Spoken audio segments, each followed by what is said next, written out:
Shalom, buenas tardes a todos, bienvenidos a una nueva charla. Vamos a seguir estudiando acerca de Yahana, Elohim y los dioses. Yahanan 1:3 nos dice: en el principio era la palabra estaba con Elohim, la palabra era Elohim. Lo mismo sucedió al principio con Elohim. Todas las cosas fueron hechas por él. Dia es la palabra, a través de él, y sin él nada llegó a existir. A Yahanan le encantaba rastrear las cosas desde el principio para mostrar el origen de todas las cosas. Hizo lo mismo en su primera epístola, donde comienza Yahanan Aleph, ¿no es cierto? 1:1, lo que fue desde el principio. Para Yahanan el comienzo fue el comienzo de la creación. Sin embargo, antes de que comenzara la secuencia creativa estaba la palabra. Para él era obvio que alguien tenía que hacer el trabajo de creación. Hoy está de moda pensar que todo sucedió sin ningún diseño inteligente y que todo sucede por casualidad, con el tiempo suficiente. Yahanan no intenta probar la existencia de un creador, solo lo asume como un hecho, dejando que la creación hable por sí misma. La palabra no es solo una palabra hablada, sino una persona, Mashiach mismo. Él es la palabra personificada, el Menra, la palabra viva. La palabra vida impregna tanto a Elohim como a todo lo que Elohim hace y dice. Esta palabra viva, Menra, era Elohim y estaba con Elohim. Yahanan aquí plantea un tema importante sobre la unidad de Elohim. ¿Cómo puede el Menra, o sea Mashiach, ser Elohim y estar con Elohim al mismo tiempo? ¿Cuántos dioses? Los unitarios argumentan que el único Elohim verdadero, el creador, era el Logos y que la palabra que él habló eran simplemente las palabras que él pronunció. En otras palabras, la palabra estaba con Elohim en el sentido de que esas palabras creativas provenían de su boca, ¿sí? Eran sonidos. Esta interpretación busca mantener la unidad divina eliminando una segunda persona involucrada en la obra de la creación. Los trinitarios argumentan que el único Elohim verdadero era una pluralidad, Elohim en 3 personas. Por tanto, el Hijo y el Ruach HaKodesh estaban con el Padre y directamente involucrados en la obra creadora. Estar con significa ser distinto, pero en algún tipo de asociación o relación. Sin embargo, ambos puntos de vista interpretan el logos en términos griegos, lo que inevitablemente se ajusta a la definición gnóstica de logos, que a su vez se remonta a Heráclito el filósofo. La congregación en el siglo IV trató desesperadamente de distinguir su visión de Elohim de la que habían promovido los gnósticos, pero para hacerlo requería que redefinieran las palabras griegas claves para que se adaptaran a su punto de vista. Aún así estaban lejos de estar unificados en su visión de Elohim. La posición unitaria también tomó muchas formas, pero la posición general era que Mashiach estaba subordinado al Padre. En otras palabras, el Hijo estaba con el Padre, pero no tenía la misma autoridad que el Padre dentro de ese marco. Algunos dijeron que Mashiach preexistió con el Padre al principio, mientras que otros dijeron que Mashiach nació cuando fue concebido de Miriam. En mi opinión, toda la cuestión debería abordarse desde una perspectiva hebrea, más que desde una mentalidad griega. Aunque el idioma es griego, las definiciones son hebreas porque el idioma griego se usaba para expresar la verdad establecida anteriormente en las escrituras hebreas, es decir, en el Tanaj. Por lo tanto, Mashiach, el Logos, debe verse como el Menra, como la Dabar. Debemos usar la definición judía del Menra Logos como nuestro punto de partida y luego hacer modificaciones de acuerdo con la revelación del nuevo pacto, especialmente en el Evangelio de Yahanan. ¿Qué es un mediador? Moshe fue el mediador del antiguo pacto y Yeshua HaMashiach fue el mediador del nuevo pacto. El papel de Mashiach como mediador se define en Galutia, en el capítulo 3. Entonces, ¿por qué la ley fue agregada debido a las transgresiones, aún habiendo sido obtenida por medio de ángeles, por la agencia de un mediador, hasta que viniera la simiente a quien se le había dado la promesa? Ahora bien, un mediador no es una sola parte, mientras que Elohim es solo uno. El pacto de la ley fue instituido por medio de Moshe, es decir, por la agencia de un mediador. Cuando este antiguo pacto quedó obsoleto debido a que Israel no cumplió su voto, se necesitaba un nuevo pacto, esta vez a través de un mediador diferente, Yeshua HaMashiach. Mientras que Moshe roció sangre animal, lo hizo en el capítulo 24 de Shemot, Mashiach usa su propia sangre. Al comparar a los dos mediadores, se nos da la definición bíblicamente inspirada de lo que es un mediador. Un mediador se interpone entre dos partes y las representa mutuamente. Ese también es el papel de un sacerdote y de un intercesor. Para ser un mediador legal debe ser distinto de cualquiera de las dos partes, sin embargo, estar conectado con ambas. Por lo tanto, Yeshua era distinto del único Elohim verdadero y debido al nacimiento virginal de Yeshua, también era distinto de la humanidad, es decir, de la carne adánica, así que se hizo un alma viviente. Por lo tanto, Mashiach no era el Padre ni el hombre en el sentido más amplio y sin embargo estaba vinculado a ambos. Estaba en algún lugar entre Elohim y el hombre y cuando fue levantado sobre el madero medió en la disputa entre el cielo y la tierra. Como tal, él era el único perfectamente calificado para ser el mediador del nuevo pacto. Un agente da testimonio a otro. Como mediador del nuevo pacto, Yeshua HaMashiach representó tanto a Elohim como a los hombres. Como representante de Elohim, él era el agente de Elohim y actuaba a través de la agencia de un mediador, como dice Galutia. La enciclopedia judía declara que Menra era el agente de Elohim y la personificación de la palabra viva misma. El Evangelio de Yahanan muestra que estaba de acuerdo con esto. Un agente representa al que lo ha enviado, es como un embajador, y recibir al agente es recibir al que lo envía. Así que leemos, Yeshua gritó y dijo, el que cree en mí, no cree en mí, sino en el que me envió. Yahanan 12. Un agente da testimonio de quien lo envía. Cuando un agente pronuncia las palabras que se le encargaron, las palabras no son las suyas.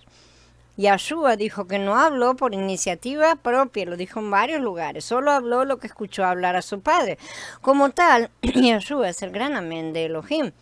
Escribe al malaj de la congregación de la Odisea, el amén, el testigo fiel y verdadero, el principio de la creación de Elohim, dice esto. Un testigo dice lo que ha escuchado o visto personalmente. La ley de los testigos es particularmente relevante aquí. En Devarim, capítulo 19 dice, no se levantará ni un solo testigo contra un hombre a causa de cualquier iniquidad o pecado que haya cometido. Sobre la evidencia de 2 o 3 testigos se confirmará el asunto. Yeshua mismo hizo uso de esta ley en Matthew 18 para establecer la verdad de las disputas entre vecinos, porque si no te hace caso, lleva contigo a uno o dos más para que todo asunto conste según la boca de 2 o 3 testigos. Shaul también apeló a esta ley. Esta es la tercera vez que vengo a usted. Todo hecho debe ser confirmado por el testimonio de 2 o 3 testigos, dice en Corintios Bet, capítulo 13. Para nuestro propósito actual, Gilgalut 3.4 es el más importante de todos porque vincula la ley del doble testimonio con la creación misma. Ahí el apóstol escuchó la voz que le decía que Mashiach es el amén de Elohim. Por lo tanto, el Menra, el Logos, la Dabar, estaba con Elohim en el sentido de dar testimonio de Elohim. Mashiach entonces es el testigo fiel y verdadero porque dio perfecto testimonio de lo que su padre estaba hablando y fue fiel para decir todo lo que había oído. El amén creativo. Dado que todas las cosas son confirmadas por testigos, la creación del mundo necesitaba confirmación para que pudiera llegar a existir. Elohim debe ser fiel a sí mismo y su propia naturaleza existió un doble testimonio para crear todas las cosas. Por esta razón el Padre engendró un hijo a su propia imagen. El agente tenía que ser un primogénito de toda la creación, dice Colasillín, para poder proceder con la creación del universo de una manera que no violara su propia naturaleza. Tan pronto como el Padre habló, el Hijo fue engendrado a través de sus palabras. No podemos saber con certeza si este engendramiento ocurrió cuando Elohim dijo, sea la luz en Bereshit, pero Yahanan parece implicar esto al llamar a Mashiach no solo la palabra, sino también la luz. El propio Yeshua se denominó así. Yeshua les habló otra vez a los fariseos y les dijo, yo soy la luz del mundo, el que me sigue nunca andará en tinieblas, sino que tendrá la luz de la vida. Por lo tanto, Mashiach fue el hijo unigénito al principio de la creación y no simplemente cuando nació en Belén. Una vez que la explosión de luz atravesó la oscuridad, comenzó el proceso creativo. Todos los elementos posteriores de la creación fueron creados no por él directamente, sino a través de él indirectamente. Yahanan usa la palabra dia, hasta, Mashiach es único y también preexistente, y su distinción del Padre hizo lícito este doble testimonio. Cuando el Padre pronunció cada palabra creativa, el Hijo dio testimonio, y así fue. Cada día de la creación el Padre habló una nueva palabra y el Hijo se convirtió en la encarnación de esa palabra al estar de acuerdo con todo lo que había oído. Más tarde, cuando Mashiach se encarnó a través de Miriam y creció para hacer su ministerio, continuamente dio testimonio de su Padre Celestial en la tierra, como lo había hecho en el cielo. El ministerio celestial de Mashiach como doble testimonio de Elohim fue una parte integral del proceso creativo original. Más tarde, el ministerio terrenal de Mashiach como doble testimonio de Elohim fue una obra de restauración a causa del pecado de Adán. Esta obra de restauración fue diseñada para vencer todas las tinieblas nuevamente y para crear los cielos nuevos y la nueva tierra por medio de su amén. Esta recreación, sin embargo, difiere en otra forma de la creación original. Esta vez Mashiach mismo es un padre por derecho propio, engendrando hijos de Elohim que dan testimonio de la luz que él habló y que creen que sus palabras son verdad. Entonces, Yeshaya 9:6, que es un pasaje mesiánico, se refiere a él como Padre Eterno. Mashiach mismo tiene un padre, pero también es un padre por derecho propio, y sus hijos son sus agentes que decimos amén a su palabra. Somos los agentes de Mashiach. Como agentes de Mashiach somos sus embajadores. Así que como somos embajadores en nombre del Mashiach y como Elohim los exhorta por medio nuestro, rogamos en el nombre del Mashiach, reconcílense con Elohim. Un embajador no habla por iniciativa propia, sino que representa al gobierno o al rey que lo ha enviado. Un embajador es un agente que, fiel a su mandato, da testimonio de la palabra que le ha sido dada. Se espera que esté de acuerdo con quien lo envió. Todo lo que habla es un amén a lo que ha oído. Los hijos de Mashiach, los hijos de Elohim, somos un componente necesario en el proceso de recrear los cielos y la tierra. Este es el pueblo amén, el cuerpo de Mashiach, que somos parte de él y estamos con él según el punto de vista de cada uno. Nuestra relación con Yeshua es bastante similar a su relación con el Padre. El Logos estaba con Elohim y era Elohim. Como seguidores de Mashiach representamos a Mashiach, a Yeshua, y cuando hablamos somos él, no literalmente, sino como agente de Mashiach. Casi, no totalmente porque todavía no estamos en plenitud, pero casi como un malaj representa a Elohim y habla palabras en su nombre como si fuera él mismo quien habla. Por lo tanto, somos tanto Mashiach, los ungidos, como estamos en Mashiach, el ungido. No es inexacto entonces referirse a Mashiach como Elohim siempre que reconozcamos la distinción entre el Elohim unigénito, como dice Yahanan 1.18, y el único Elohim verdadero en Yahanan 17.3. Tanto el Padre como el Hijo eran Elohim, aunque el Hijo siempre se remitía a su Padre. Al final todas las cosas, excepto el Padre mismo, se sujetarán al Hijo. Está escrito en Corintiim Aleph en el capítulo 15. Esto confirma su distinción y también muestra cómo Mashiach está subordinado a su Padre. Ustedes son Elohim. Que Yeshua era un Elohim se manifiesta también en Yahanan 10:30-36, donde Yeshua cita el Mismor 82. Dije, ustedes son dioses y todos ustedes son hijos del Altísimo. Obviamente el salmista no nos está diciendo que todos somos de alguna manera el Creador mismo. Nuestro destino es ser dioses o Elohim en un sentido menor, porque un dios es simplemente alguien que tiene poder o autoridad en algún ámbito. Por lo tanto, los jueces también eran dioses, Elohim, como vemos en Shemot 21:6, donde leemos su Adón lo llevará a Elohim. El agente de Elohim fue el juez que era llamado a confirmar en el nombre de Elohim, que el hombre que estaba, el esclavo que estaba haciéndose verdaderamente un esclavo voluntario, no estaba siendo forzado o coaccionado, sí, a esclavitud perpetua. El sacerdote, Elohim, debía confirmar esto clavando la oreja del esclavo a la puerta con un punzón. Por lo tanto, la ley no tiene ningún problema en llamar dioses a los hombres siempre que entendamos su significado como agentes del único Elohim verdadero. Elohim y el Elohim. Yahanan 1.1 dice literalmente que la palabra estaba con el Elohim y la palabra era Elohim. De esta forma, Yahanan parece distinguir entre los dos. Sin el artículo definido podía traducirse como un Dios o un Elohim, que es lo que hacen los TJ.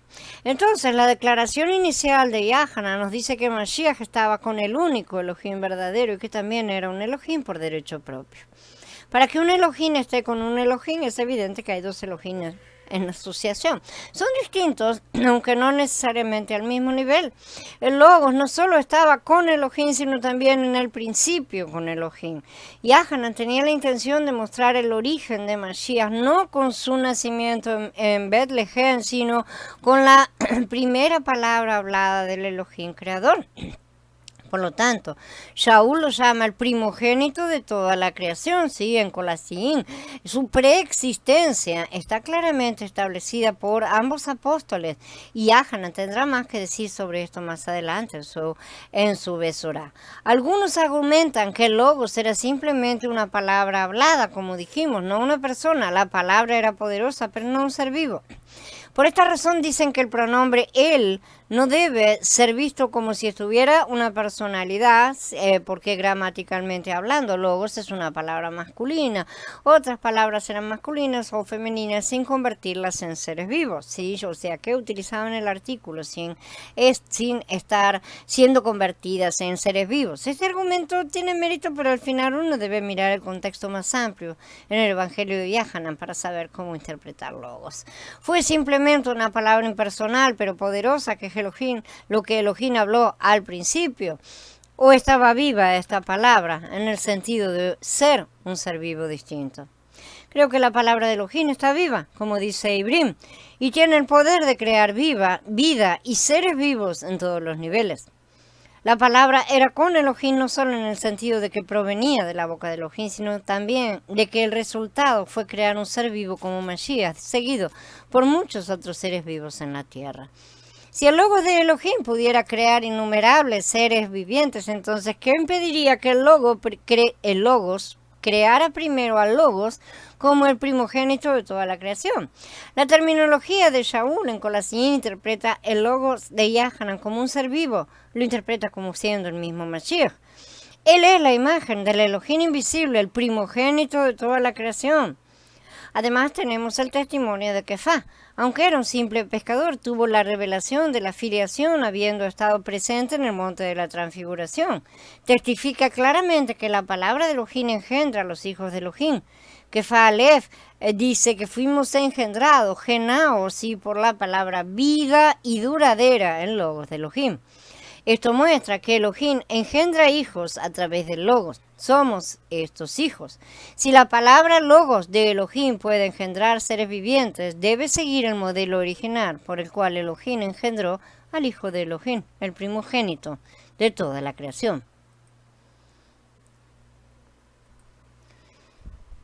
Bien, habiendo terminado con la charla, damos por encerrado y en breve nos reunimos para hablar acerca de estas cosas. Shalom a todos, hermanos.